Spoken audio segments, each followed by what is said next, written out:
Alliance Network event. We're so excited that you're here today. For those of you who don't know me, my name is Christy Beswick. I'm the chair of the WAN board. You may notice we have a new name. We also have a new logo, which I'm very excited to share with you. I'll be sharing that with you at the end of today's presentation. We have a lot of exciting events going on this year. Everything that we're doing between now and the end of the year is all virtual, so it'll be through this WebEx format, and it's also all free. So I just want to encourage you to share these events with your friends, your family, your colleagues, and your network to help us spread our mission to support women in their professional growth and development. So before we start, just a few minor housekeeping items. For today's presentation, all attendees, your cameras will be off and you will be muted. This is just to help us make sure that everyone can see and hear our guest speaker clearly. If you have questions throughout the event, please use the Q&A option and send us your questions. We'll have a Q&A period at the end of the event, and we'll try to get to as many questions as we can. So with that, I'm very honored to introduce today's guest speaker, June DePonte Sernak. June is amazing. So you all probably saw her bio in advance of today's event, but just some highlights. So June is the Dean of Lifelong Learning at Rowan College at Burlington County, and she supports the Workforce Development Institute. June is really a leader in our community.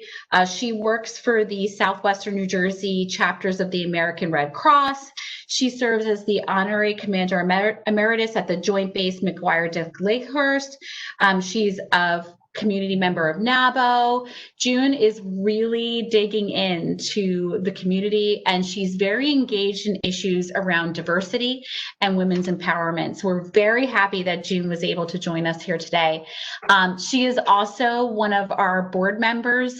June helps us to create events and also to network our events with our partner colleges. So we're really grateful for June's support and so glad that you could join us here today to learn about your network, how to nurture your network, and how to keep it active. Because, you know, I don't need to tell you right now, times are challenging, right? So we all need those very helpful tips to help us build and grow our relationships. So with that, June, I'm going to turn it over to you. Fantastic. Well, thank you so much. It's so great to be a part of this network, and I'll wait to be able to share my screen with everyone. I'm so fortunate also to be in a position to have worked in organizations over the years, including RCBC, where I get the opportunity to network and to be able to share my craft. So I'm going to share my screen, and hopefully everybody can see this. And today we're going to talk a little bit about some of the experiences I've had with networking. And, you know, I'm looking forward to some of your questions and some of your thoughts, but networking has been a part of my life for as long as I can remember. And I've been really thrilled with the fact that I've been able to keep networking going for as long as I have with so many different wonderful people that I've had in my life. So we're going to talk a little bit about some of the things that I found that are best practices, and then we'll open it up for questions and answers. So we were going to do this presentation originally at the end of the last school year, and this was supposed to be a networking event where we would talk a little bit about how to network, and then we would be in a room together and we would share all those experiences. We've actually had so many things that have changed since the middle of that time period of last semester that I would be remiss in just mentioning the fact that I know that this is different for everyone. I know that as we have maybe been really comfortable with going out and seeing people, and those times have changed for right now, that we will get back to that hopefully by the end of the year, or, you know, by the end of the school year, and be able to share some of these experiences. But networking is not easy. It's not easy when you meet people face to face and you have that opportunity, but it's definitely not easy right now. We all know that our home offices have become really our private domain of where we conduct all of our business. So we know that using a home office is something that's got to be structured and comfortable for us to be able to work in, but also to be able to take care of the things that we need to do and communicate with our faculty or with our staff, with all the people that work with, and even our constituents and our clients. I also know that many of the women that I speak to on a daily basis all have challenges with learning how to arrange their time and schedule blocks for them to be able to network and to work while they're homeschooling their children at home. We know that that's a tremendous challenge, and we know that sometimes that it looks like it's really something that is so challenging for us to be able to juggle all the different facets of what our lives look like today. But we know that it's also very important to be able to understand that networking is self-care, and that these are things that we do for ourselves as well, not only to build our businesses and our brands, but also to take this time out to be able to interact with other people that have shared interests and are able to help us build our networks. And I also know from the home economics perspective that we've been really fortunate, just like Chrissy mentioned, that a lot of these events are now offered to us that are free of charge. So it used to be something that maybe we would have spent, a tremendous amount of money during the course of the year attending events.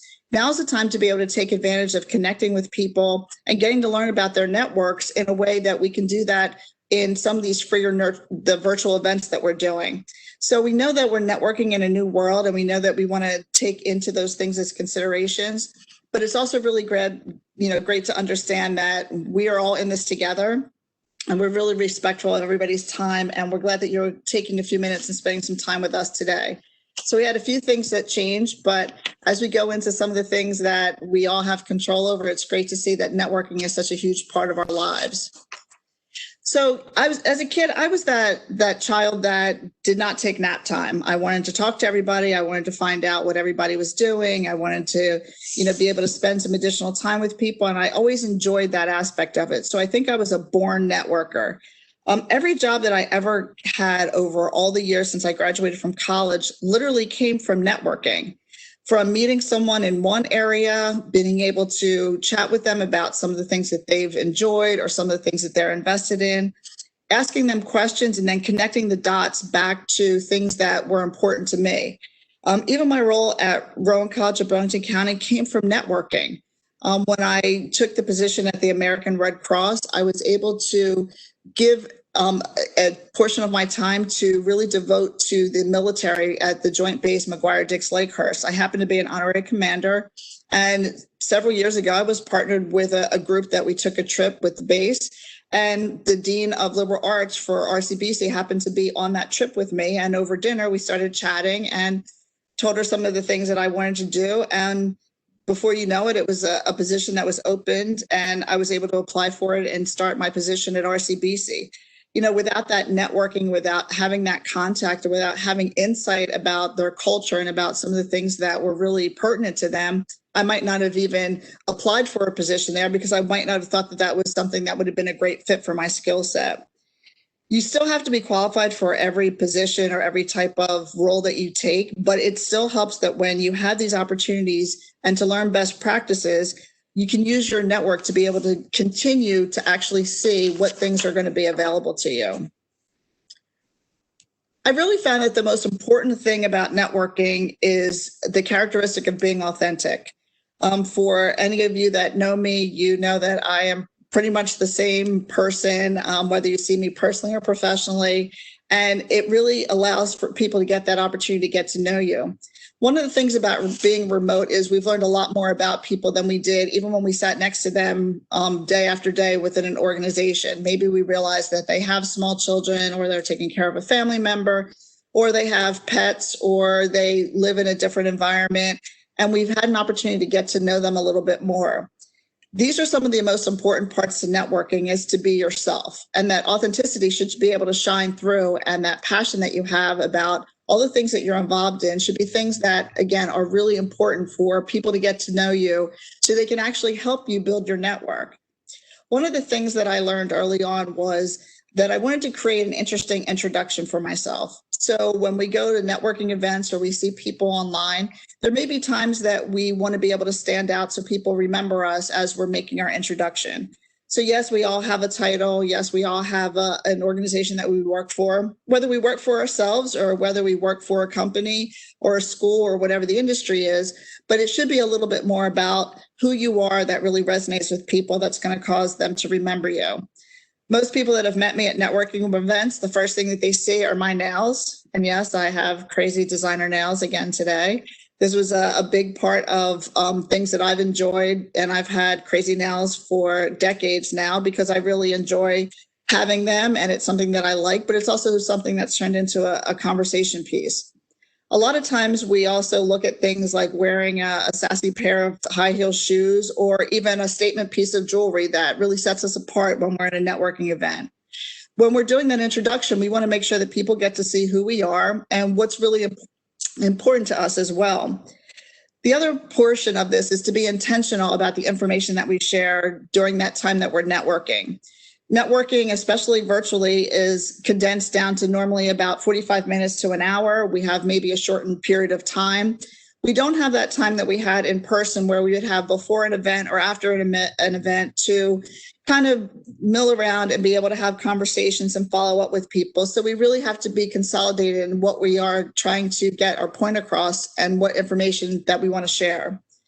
And it's also a time where sometimes we feel like we're being an imposter when we go to some networking events. But you have to keep in mind that it's not easy for people sometimes to be able to come into a room and to be able to automatically go into a mode where they're interacting and when they're showcasing things and they're telling about themselves. But we don't need to feel like we're imposters. We're feeling like we are the CEOs and owners of our own businesses and our own brand individually. So whether you actually have a support staff that work directly for you or whether you manage multiple locations, you are still the CEO of your own business and your own brand, which is you. And that's what networking is all about. It's about getting to know you and the things that are important to you. Found that looking at some of these things right from the beginning for how we're going to take a look at these are things that we can practice and things that we can get comfortable with before we go into a networking situation. So we feel that it's something that just rolls off our tongue and is very comfortable for us. So keep in mind that these are just some of the ways that we can think about authentic networking and really how we want people to see us and how we want to be viewed. Remember that really the first impressions can happen within a matter of seconds, and we want to make sure that we're providing the best first impression that we possibly can, no matter what the format is. Many times we look at the reasons that we have for networking, and there are a lot of different reasons that each of us go out and we network and we introduce ourselves to people. Sometimes we just want to increase the connections that we have. Sometimes we want to learn a little bit more about a company or an industry that we might be unfamiliar with. So whether it's a new lead for your business, whether it's something that you might be interested in for a job search, or whether it's just trying to find out a little bit more about an industry that happens to be near and dear, these are things that you might want to do when you go out and you network. It's perfect for you to be able to personalize your brand and to be able to showcase what people know about you. So whether it's your name of your company or whether it's how you present yourself when you're making an introduction, these are all ways that will get your name out there in front of a group of people to remember what it is that you're doing for them. It's also something that gives us the opportunity for us to share information about things that we might want to expand upon with our brand. So maybe it's a new offering or maybe it's a new location, and it's a good place to have a pilot or a test market of people to be able to know a little bit more about some of the things that you're working on. I really like to network because I think it helps me to stay relevant and stay top of mind. Most networking events include some sort of presentation or a guest speaker that's a subject matter expert. I've learned more about different industries and about different organizations by listening to what's being presented during the networking event and then being able to share that information in other parts of my career as well. When you get to hear what business leaders are doing today and their impact, and you get to stay relevant not only for yourself, but to share that, it keeps it top of mind for you to know that these are the things that are important that are out in the community. And it's really a great way for you to continue to interact with other members of the community in ways that we know will be really important for your business and for you personally. I'm very fortunate to have a pretty large tribe of women that support me in every aspect of the business that I'm in. When I decided that I wanted to continue my education and go for a doctoral degree, I needed to have 3 references. And the first people that I contacted were members of my tribe that wrote letters to really give me references to be a part of that and to be accepted into that program. I realized that they know me better than even some of my own family members do because they see me for the person that I am in networking events and have had time to have really heart-to-heart conversations about things that are important to me. So their letters were really heartfelt to make recommendations for me. Sometimes going to networking events are things that are supporting that tribe. Maybe it's something that they're interested in or something that they're participating in, that they're running. And it's great to just be a person to help support other women that you're friends with, that you want to make sure that you know that we can all win in this, and this is something that we're all supporting each other in. And as you can tell right now, one of the key factors of everything that's happened during the pandemic and during everything that we've seen in our society is we need support ourselves. We know that isolation has been challenging. We know that supporting our families have been challenging, and financial aspects. So networking is also a great way for us to support ourselves. It's a great way to add to our list of areas that we can go to for self-care. And it's also something that we can take to really give an opportunity for us to share and be comfortable with who we are, and to be able to take a time out and be able to listen to other people and get some really great tips about things that might be supportive. I've taken some networking classes that have been anywhere from sharing recipes to be able to also think about how to meditate and to really look at self-care, to some things that have been great about healthcare that I didn't know about. So networking really plays a lot of vital roles, and it's something that we can take a lot of different areas for why we want to participate in networking, but it can really fit a multitude of different things that are really important to us. So a couple things when we think about networking, before we get into where do we network, are some basic things of networking 101. When we think about the preparation that we need, just like with any meeting that you would go to, you would prepare. So your preparation comes from things like organizing your thoughts, organizing the time period that you're going to be there, thinking about who else is going to be there. Fortunately, when you have networking events, whether it's for a Chamber of Commerce or an event that maybe you're on Eventbrite, they typically give you the list of the participants that will also be attending that particular event. What's nice about that is you can actually take a look at that list, see if you know other people that possibly you could have as comrades and colleagues before you start the networking event, or think about other people that you might want to get to know during that time that you are going to be working with that particular networking organization. By looking at that and preparing things, you can also get into really top of mind of what are the type of topics that you might want to cover. What are some of the strategic things that you might want to ask someone if you have the opportunity to get to meet some of the contacts that are listed that you know are going to be participating? What are some of the things that you might want to have prior to going into that networking situation that are great communication skills that you know that you want to be able to have conversations about? Pre-planning these things will also give you that opportunity to be able to be crisp and concise and not be caught off guard when you meet someone or when you're introduced with someone, but have some predetermined topics in your mind that you want to bring up so you don't waste that entire time thinking about other things to say during your introduction. It's also important to think about being punctual. So as much as I know that we're doing the majority of these things virtual, I also know that when we've been in person, a lot of times when events take place, punctuality is a huge portion of what you should really think about when you go into any of these types of scenarios.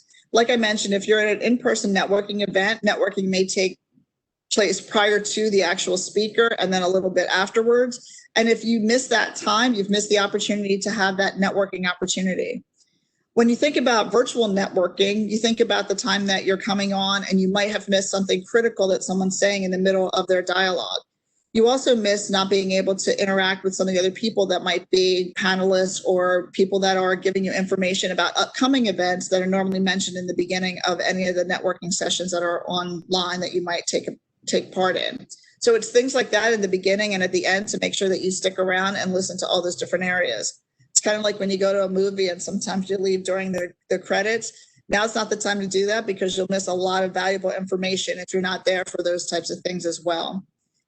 And you have to think about what's pertinent. So when you're going into a situation where you're meeting people for the first time, you want to make sure that you're looking at the level that that person is in their organization and you ask them pertinent questions for them. So much as we'd like to have small talk and be able to chit chat, things with networking sometimes gives us only a short period of time for us to actually have dialogue with someone that is at a senior level within an organization, that this would be one of the few times that you'll maybe get an opportunity to be able to talk to them without a gatekeeper preventing you from networking with them if you called their office directly.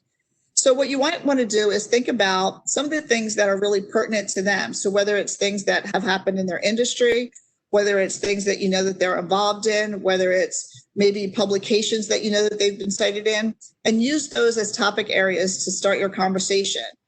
Remember, the goal of networking is to continue those relationships. It's not just one and done. It's to get to know people when you're out and you're in front of them and you're making those introductions, and you're using those resources to be able to make those introductions.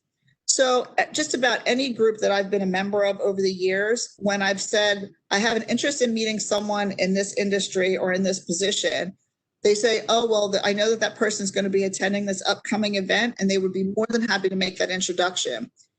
This is one of those times where there's enough in it for all of us, and we all want to win by really embracing and helping out each other. This is a great opportunity for us to not only gain a lot of information for ourselves, but also to be able to encourage other people and bring other people with us to be able to participate in these things as well.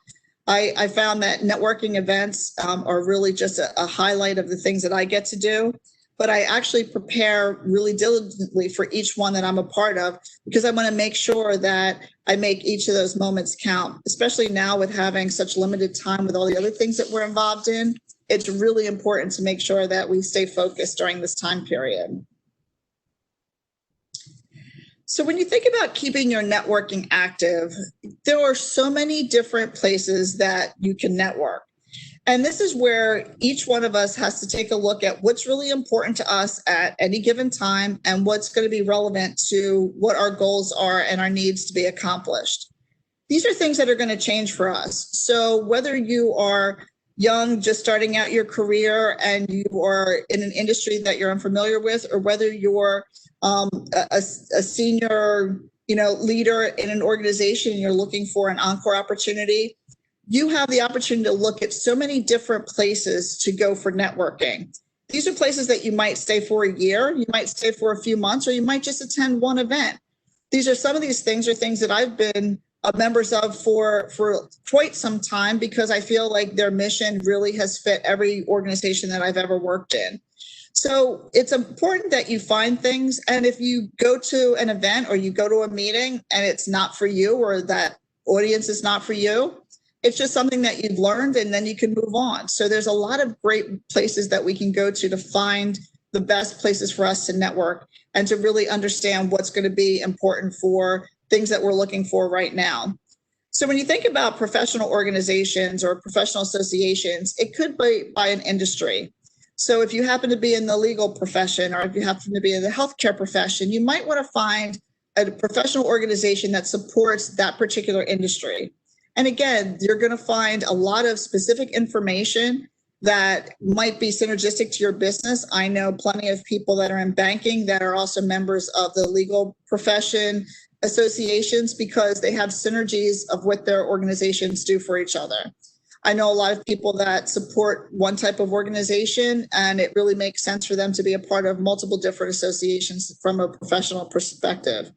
These are great to do. There's also diversity aspects to some of these areas that's also great to be a part of. And it's also another way to have a voice in each of the areas that we find. Some of these organizations are local, some are statewide, and some are even national. It's great to be able to see how the perspective has changed in a lot of different areas based on that. When you think about a business organization, some of my favorite organizations have been chambers of commerce.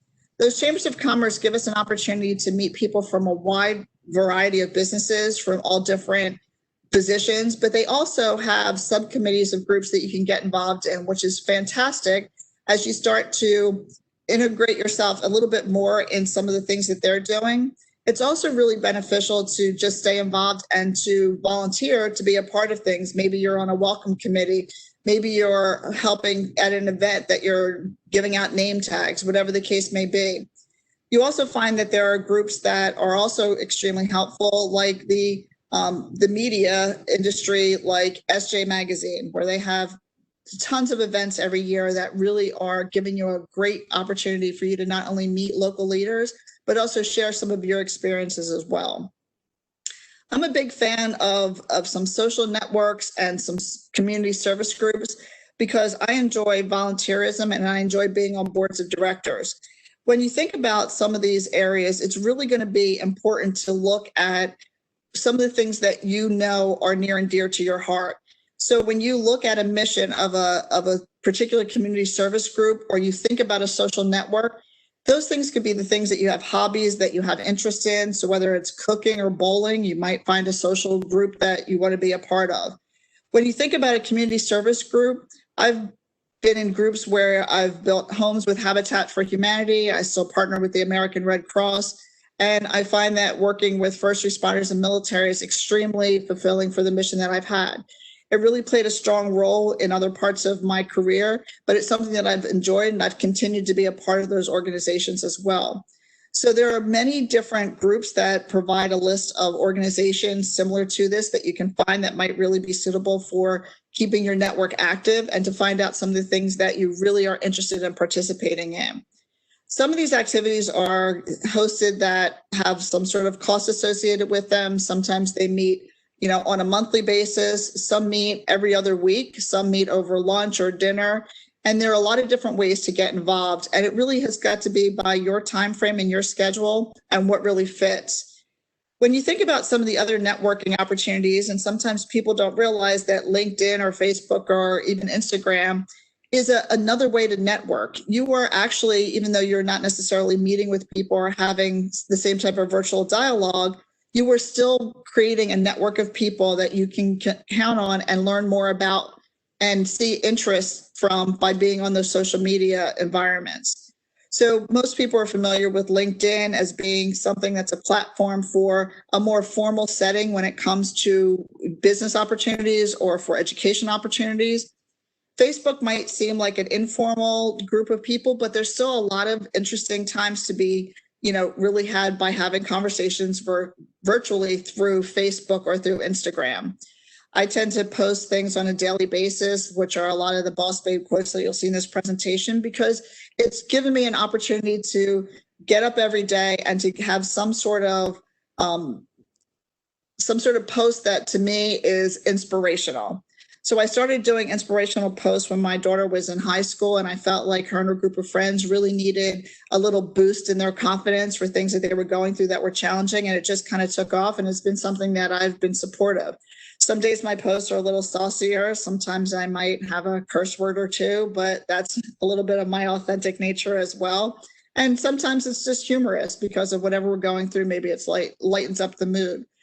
I look at my LinkedIn formal activity as things when I want to make introductions to people in other areas, and I look to see who I'm connected with and then see if I can address additional things that they might be doing. Again, it's just a great opportunity if you have articles or if you're writing yourself, and if you want to post additional things to create kind of your own interests on topics, it's a great time to be able to do that. And for those of you who have products or services that you're really looking to promote, Instagram seems to give you another full range of people that you can reach that you might not have done through other social media networks. We're finding that even being on the Alice Paul Institute, we recently looked at the demographics of the people that we've reached, and we have been in every city, state in the United States except for Wyoming. So if you know anybody in Wyoming, we want to get to those folks and let them know about the mission of the Alice Paul Institute in Mount Laurel. But if we had just stayed local with that, we would have only been in our county and really not been able to share too much outside of that. And because of social media, we're able to share our mission with a much larger network, and we're able to build upon that. So these are a couple of the groups that I'll be more than happy to share, some of the groups that I'm associated with, or some of the areas that I know that you can go to find a particular networking group that will be of interest for you. And again, it might sound like it's overwhelming or take up an extreme amount of time, but you can build this around what your interest levels are and what your career levels are, and then take that into consideration as you move and develop into other aspects of your life. When my daughter was young, I was in several different community service groups that gave me a benefit of doing things with my daughter. So I was able to take her with me and be able to have activities together. So again, you can definitely find things that you have of interest, and there's a group for everybody, I guarantee you. So it's a great way to build your formal network. One of the things that I will say as a caveat is that when you're looking at taking the time for building your networks and to be able to really work with people from a networking perspective, when you're out and you're meeting people and you've spoken to people and you're going to make that next conversation piece with them, when you're following up with them, you might want to ask what's the best way to contact them. So we would have originally assumed in the beginning of the year, the best thing would be to call their office phone or their desk phone and be able to contact them that way, or to email them. Well, now we might have additional ways of people working remotely. They might have a cell phone or their computer, or they might have access through social media. So find what is the best methodology. When you realize that people are calling you in one area or posting something in LinkedIn and you might not be looking at all of those email boxes, you might miss something. So make sure that you're clear on how people want to be really communicated with and what's the most efficient way to do that. I'll also tell you, most people are using some sort of handheld device to check their messages.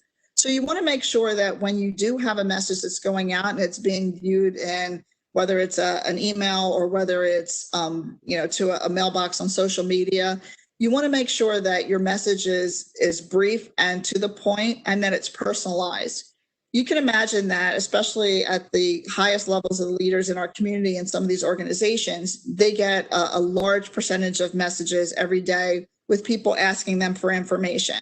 What you want to do is make sure that your message is personalized, whether you have to remind them as to how you've met them in the past, or what your conversation was with them, or what the follow-up information is. That's perfectly acceptable to be able to do that. But keep in mind, if you have to swipe more than twice through a message to get to it, chances are it's too long and the person that's receiving it is not going to read it. It's also something that, depending on who you're speaking to, you want to make sure that it's clear and concise if there's any tangible action items or follow-up or what you're asking them for during that piece.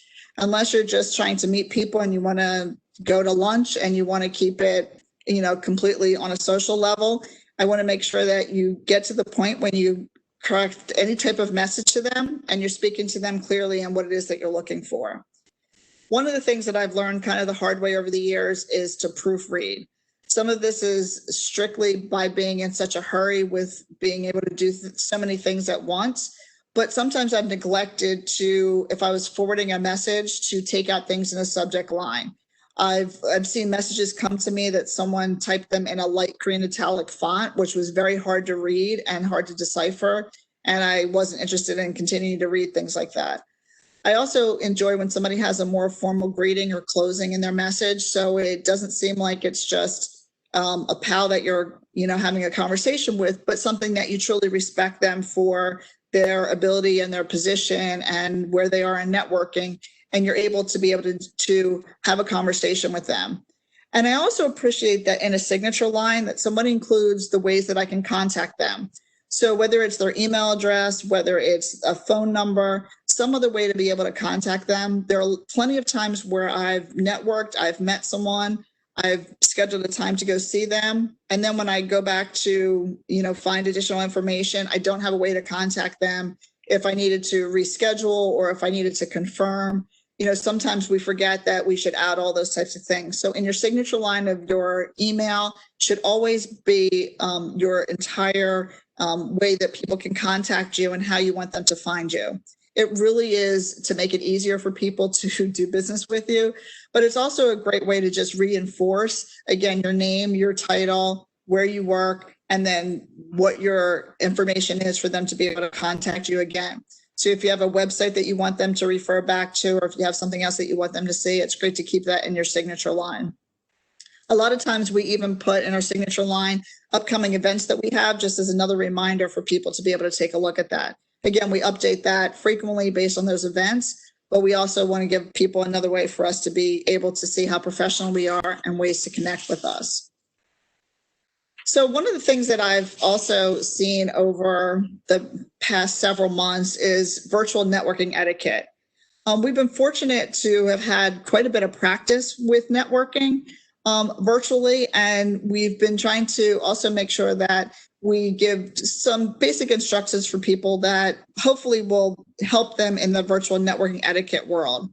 I think a lot of us that, especially those of us that work from home, originally when this started, it kind of took us a little off balance of where can I go in my house to take a virtual call?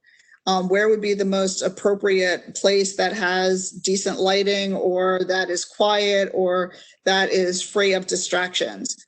I think we've also been just given a hall pass at this point to realize that we are all working incredibly hard, and no matter where we're working, that we know that at any given time, somebody could be outside mowing the lawn, or your dogs could bark at the mailman, or your children could ask you a question. So I think that we do all understand that. And we also understand that not everybody has a place that's perfectly decorated for them to have a great backdrop, and they might want to use a virtual green screen to be in back of them for, for all intent and purposes, to be able to have that as their backdrop. So really the top things that we've looked at that we thought would be great to mention today are things like your meeting wear. So we've seen plenty of memes on social media where people are dressed from the waist up, then from the waist down they're in shorts or in sweatpants, or whatever the case may be. I think that where this comes into play is to know your audience of who you're networking with and to stay professional.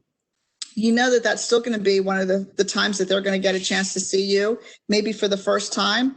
And we want to make sure that they see you in the correct light. Excuse me. You also want to be mindful of your surroundings. Excuse me. And think about the things that are behind you.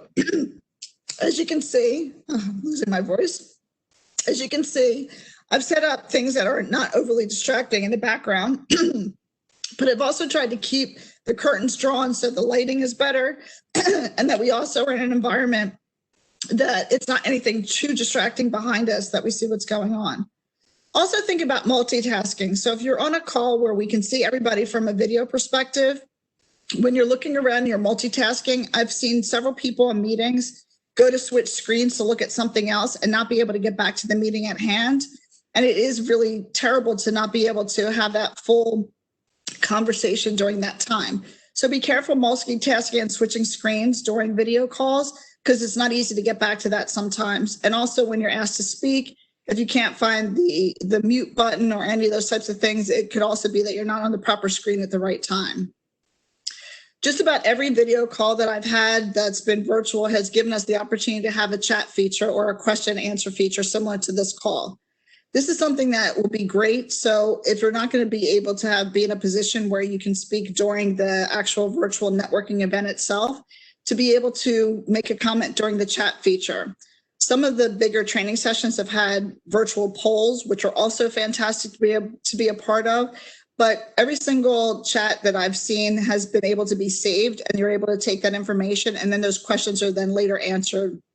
It's a great way to continue to interact, but also not be in a position that you are disruptive to the actual networking event itself, or given an opportunity to be able to ask a specific question later. Also, I've learned the hard way too, that depending on what device I'm on, that muting my mic has not been a friend. I recently was out and decided to take a video training call and figured, oh, well, I can do that while I'm driving and it'll be a great opportunity to still participate. But I didn't realize that I had a live microphone because it was on my phone, and I didn't see where to turn the mute button on at the time, and they didn't automatically mute us when we went in.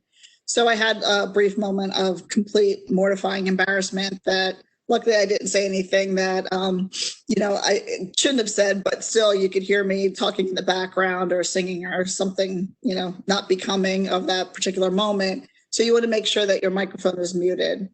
And I would also say that networking, whether it's virtual, whether it's in person, it's still about minding your manners, and then making mistakes are definitely going to happen. We know that this is just a different time for us to be able to interview people and to speak to people and to have that type of opportunity. So, making mistakes, like hopefully we don't call people by the wrong names during things, or we mispronounce their names or their titles or things like that. But do as best as we possibly can to think about minding our manners during that particular time period, and to think about what types of etiquette that we should follow, just like you would in an in-person event. There are plenty of organizations that are out there that will help you set things up, like the virtual backgrounds or things that you can download, or even if you needed to videotape or video conference a specific event that you're going to be at. It's a great time to be able to maybe reach out to professional groups that will help you do that as well. And so after you get through knowing what locations you want to network with or what organizations you want to network with, it's great to take a step back and to look at the next steps of what it is that you're really trying to accomplish. So really throughout all of this, you want to look at prioritizing your contacts. You might meet quite a few people in any specific group that you're a part of, but think about how you want to reach out to your contacts, how you're going to actually interact with them, and things that you might want to invite them to that you're involved in as well. Because part of this is making sure that you're giving back information to them, just like they're giving information to you. This is really about building relationships. So networking is going to be a key portion of how important it is for you to maintain those relationships. I recently was asked to participate in a networking event for the South Jersey Chamber of Commerce for next week on a diversity panel. And when I received the formal agenda of who was presenting, part of it was for today's panel and part of it's for next week's panel, I realized that there was a gentleman that I've known for decades that we worked together literally right out of college. And it was great to be able to see that he was going to be featured in today's panel. And I was able to connect with him actually through LinkedIn using kind of, another networking area. And we had the opportunity last week to talk for several hours and get caught up just like we never missed a beat. And it was great to hear that he now is the president of the LGBT Chamber of Commerce for the state of New Jersey and what he's been involved in. But when you think about this, we met through networking at a company. We've known each other over all these years and kind of lost touch. And now we're, again, through networking, both from a chamber and through LinkedIn, we're able to reestablish our relationship and our connection. And now we have so many things that are synergistic in our lives that I'm looking forward to introducing him to other people, not only at our school, but also through the community in South Jersey. And it's such a great way to talk about how you can build relationships. And even if you don't see people every day, there might be things that are valuable that you want to, remind them of or to reconnect with them. And now is a perfect time to be able to do that. I think overall, providing value is going to be a key to the success of your network. And again, providing value isn't just the value that you get, it's the value that you give as well. Every group that I've been a part of, whether it's been a board or whether it's been something else that I volunteer in, I try to take on some additional role that allows me to give back to them in an area that I might be more inclined to have experience in. Many years ago, I was involved with the Philadelphia Chamber of Commerce, and they had an Arts and Business Council that paired business leaders with the nonprofit arts community. They were looking for people with a marketing background to help local nonprofits be able to host some of their events. And I was able to work with a group called Art Reach. And for 15 years, I was on their board and I ran their annual jazz brunch events. This was at a time before graphics became such a popular novelty, and we had a lot of things at our fingertips, and we literally used clip art to make our brochures and our flyers to get them out. But they thought that that was such a valuable part of their mission that in the last event that I did with them many years ago, we raised over $80,000 for their nonprofit to help the disabled community see arts programs. So sometimes the talents that we have that we take for granted that we're familiar with every day could really benefit another group, and being valuable and an asset to that network is huge. I can't emphasize enough to be responsive. Many times we get business cards or we get introduced to people and we never respond back to them. And I'm sure I'm guilty of that to certain degrees on things where we just lose track of time. We do understand that, but it's really important to be responsive and to continue building those networks. And if you don't have time right now, there's no harm in saying, I really am interested in this, but I need to continue to do something else first. And then please circle back with me next week, next month, or down the road. And I think that those are the types of things that build a respectful networking dialogue. And for me, it really is building my tribe. I am really so thrilled to have such a large tribe of women from all different aspects of my life that I can count on. And they're really there to be a great support in so many different things, but we really include each other in the majority of the activities that we have.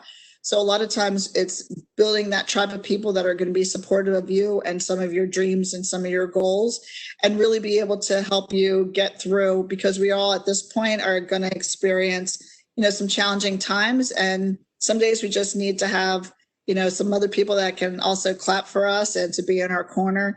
And networking has really afforded those types of things for us as well. So really, before we get to our question and answer session, I just wanted to leave you with this final thought. We're all doing so many great things out there. So remind yourself that you are doing such a great job. Include networking as part of your self-care. That you can go at your own pace. So, if you have to take, time off because you need to focus on another area, you can pick up with your networking and be able to see things that are really functional for your particular schedule and your time period. And be patient. We all have goals that we want to really make sure that are working on, and things that we're leading. And sometimes it takes us a little while longer, so it's not something that, we're on a time schedule for. It's things that we have to go at our own pace. And hopefully some of these tips that I've given you and some of my experiences of how networking has been such a huge integral part of my life will be something that, you guys can take with you as well and to use. And hopefully I'll see you somewhere virtually soon. Thank you, June. Thank you so much. What an amazing presentation that you gave us today. And really, I just want to echo what you said about building your tribe. I think that really relates to the work that we here do at WEN, right? Like our goal is to not only build our tribe, but to expand it and to be there for each other and help each other navigate this professional world, right? So I really respond to that. Thank you. You had such great tips. I want to turn it over to Denise. Denise is going to help us with the Q&A, and then we'll wrap up today's event. Great. Thank you. June, thank you so much for an amazing presentation. One question we have right now, the audience member starts off with, June, we're so glad that you're here with us today. She indicates, I cringe when I see people pretending to be just so strong, perfect, overachieving, and not revealing perhaps their true identity as simple, more vulnerable, in a more authentic way. So how do you balance discovering the authenticity in one another with showing a stronger and more professional side of you? How do you make that judgment or determine a safe space or a safe way to engage with that person? I think that's a great question. And I think that we've all learned this probably some of the ways over all the years that we've been networking. I think what the first thing is to do is to, when you feel comfortable with yourself, don't push yourself. So if you don't feel well, or if you're really busy and you're overwhelmed, then take a step back. And you don't have to be everywhere all the time. I used to run myself ragged thinking that I was missing something if I didn't go to an event. And I realized that that wasn't doing me any great service at all. And that sometimes I needed to take a step back and take a deep breath and go into it when I felt really confident. I also feel like at this point that we've been so hard on ourselves that we do have to let people know that we have vulnerabilities, that we have things that we're concerned with. Like I mentioned, my daughter's in high school, so I miss that so many of my friends were going through such a turbulent time with having their children at home and homeschooling. And that's such a big issue that I would never want to sound that I wasn't sensitive to this and think that women should just automatically go out and network throughout the world, because I know they have other priorities. So I think it's really about establishing boundaries and finding the right support groups for people that you can feel authentic. And like I mentioned before, if you're in a group and that group isn't working for you, or you don't feel like they are really meeting your needs, it's fine to say thank you, I appreciate it, and move on to another group and really find your tribe. I think that's been the best thing that I've been able to do. And I've had plenty of times where I haven't felt like myself, and especially during this time, anxiety has hit all of us. We see images on television or on social media, and we wake up in the morning and we're concerned about our families and our friends. it's just really been, a terrible time. So I know that sometimes that's reflective. I've even had some virtual events where we've taken the first few minutes to just get things off of our chest and then get down to business after that. So it's good to be able to have a few minutes, and hopefully whoever we're networking with sees that we need to just, have that conversation first and then get on to some of the other things.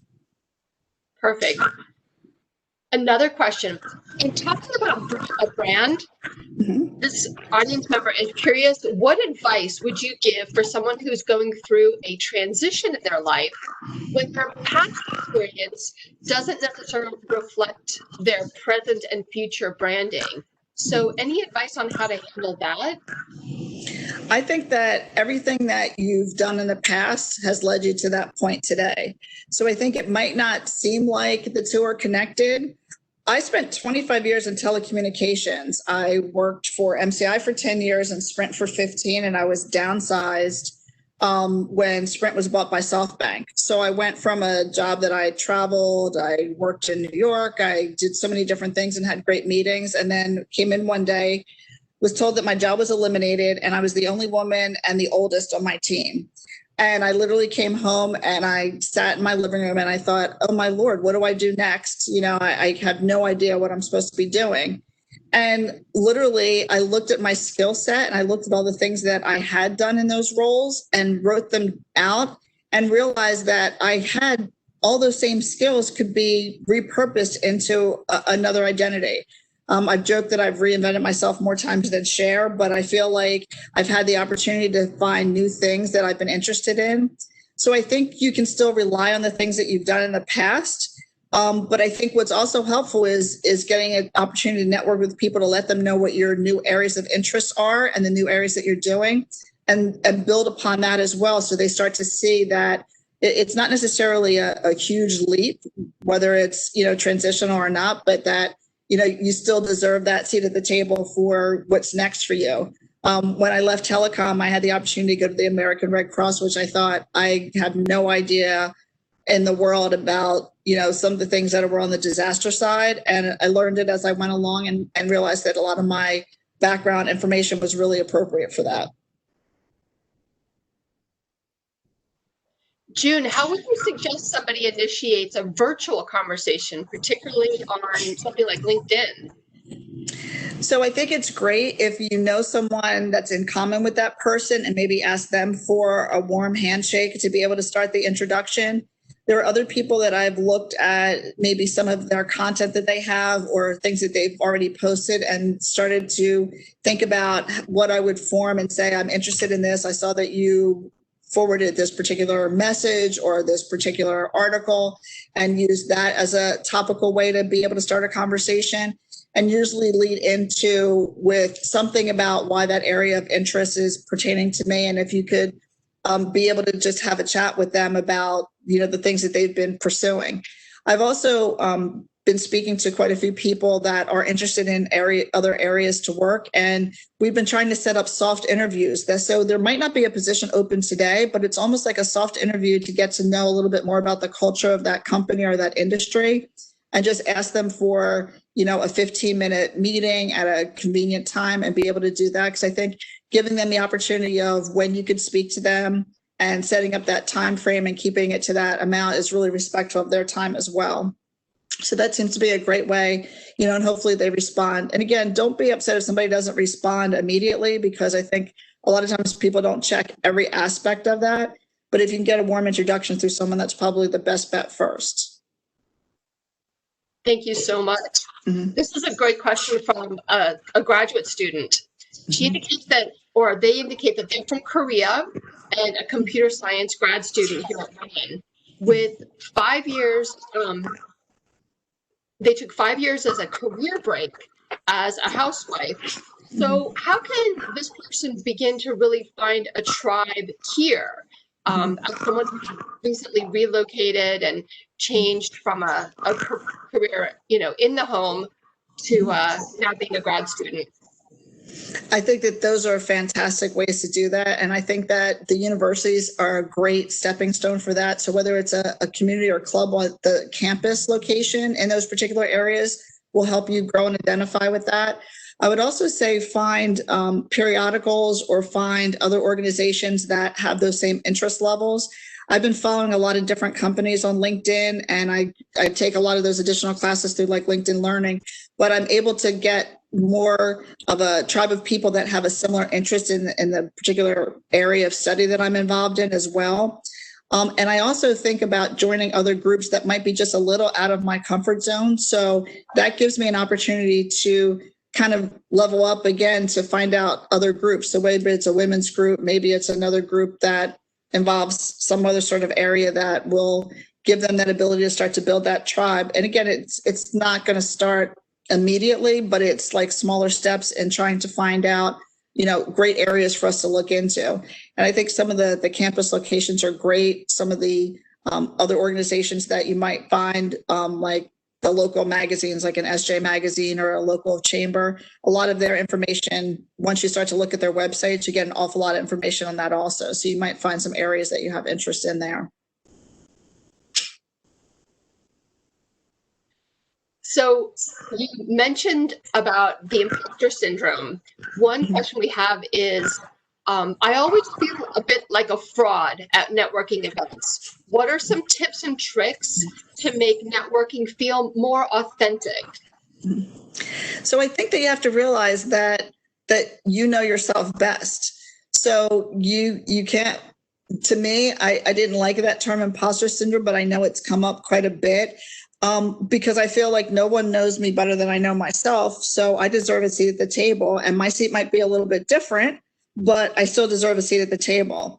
So I think that what it is that you have to think about the things that you have interest in and the things that you have knowledge in, and realize that there's a place for that in many of these different groups that we're in.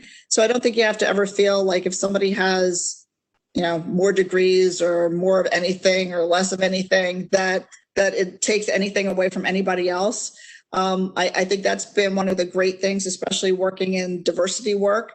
We've realized that there's so many different avenues that being different and diverse and bringing that opinion to the table is a fantastic opportunity. So just think about your perspective and the things that you know and the things that you've been, really taking advantage of, that it's a great topic of interest. And there's no reason to feel like, people wouldn't be interested in hearing that, so and I think those are the kind of things that have been really great, because we've learned things that I would have never known in a million years if I didn't network with people and hear some additional stories and things that I didn't even know about. June, I'm curious to know, in introducing yourself at a networking event to somebody, you mentioned a noteworthy introduction, and to really think about how you would introduce yourself. Can you give us an example of a noteworthy introduction? And is that introduction something that you adapt to the occasion? I do adapt it to the occasion, and I adapt it to, 90% of the time I'm really going to networking events on behalf of my day job at Rowan College of Burlington County. There might be other times where I'm on the board of NALBO or on the board of Alice Paul, and it might be something more about that. But I usually tend to introduce myself as, hi, I'm June DePonte Sernak. I'm the Dean of Lifelong Learning at Rowan College of Burlington County. And I might say, did you realize that we have 9,000 students that go to our campus and study a wide variety of areas? Or I might say, did you realize that we have a campus at Joint Base McGuire-Dicks Lakehurst because we are supporting the military community and their families when it comes to higher education? So I might give some sort of almost statistic or stat around what it is that I'm working on, but then make it something that most people may or may not know, because then chances are they would go, I didn't know that. Could you tell me a little bit more about that? So I do look at the audience that I'm involved in, or if it's something that I'm going to a women's event and I'd say, did you know that we're having this event coming up that would be great to have your participation, or would be great for you to share with your network? Those types of things to kind of bridge the gap. I feel like saying those types of questions gives them an opportunity to respond back to me. Also tell them a little bit about myself and what's important to me. But normally when you talk about things that you're familiar with, you shine a little bit more because you're excited. So I think that those are the kind of things to keep in mind. And that really has helped me to continue those conversations a little bit more.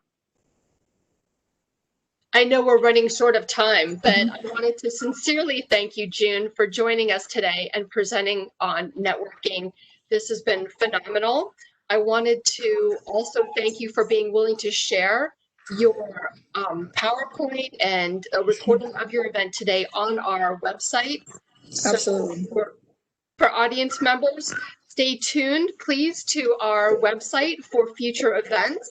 We have another event in October on the 21st. Natalie Katz will present on engaging with students. And then following today's presentation, if you wouldn't mind filling out a survey, that would be great. June DePonte, Sernak, thank you so very much. Thank you very much. It's my pleasure. Look forward to seeing all of you networking.